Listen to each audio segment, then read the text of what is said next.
I am very concerned about the global distribution of the vaccines, without question.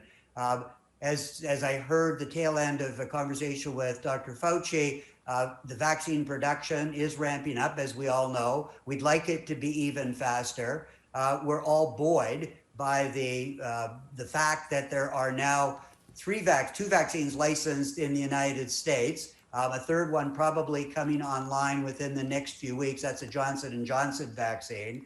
The Novavax vaccine has also become available in other parts of the world, and then the AstraZeneca vaccine as we sort out these issues related to the variant. So, of course, the more manufacturers of the vaccine, the greater the production, the wider the distribution. But you are absolutely correct that the lagging distribution is in those areas of the world that have the least resources. And I share your concern that we need to be able to distribute the vaccines quickly to those areas of the world, A, because it is the ethical and moral thing to do, and B, because it is a global pandemic, and therefore what happens in one country is immediately relevant to other countries. So the ramping up of these vaccines, the distribution around the world becomes critically important. No doubt about it. It's a conversation we have so often right here in the UAE, because they have essentially announced that they're going to put all efforts behind the idea of becoming a vaccination hub for that kind of distribution.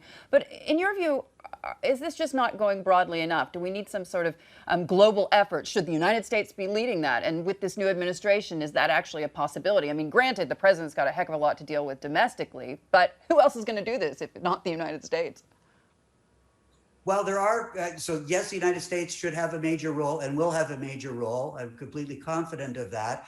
I think that there are other entities which are also very much involved in a global strategy. COVAX,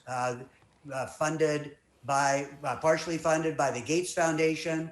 There are incredible efforts to try to spread the vaccine as broadly as possible. But you're correct, there are different, the UAE you mentioned, the UAE is doing remarkably well, as I understand it, in terms of the distribution within that region, within that country. My understanding is they have reached 43.6 persons per 100 in the country, second only to Israel, and substantially ahead of the United States, which is currently reached about 10% of people, at least with one dose of the vaccine.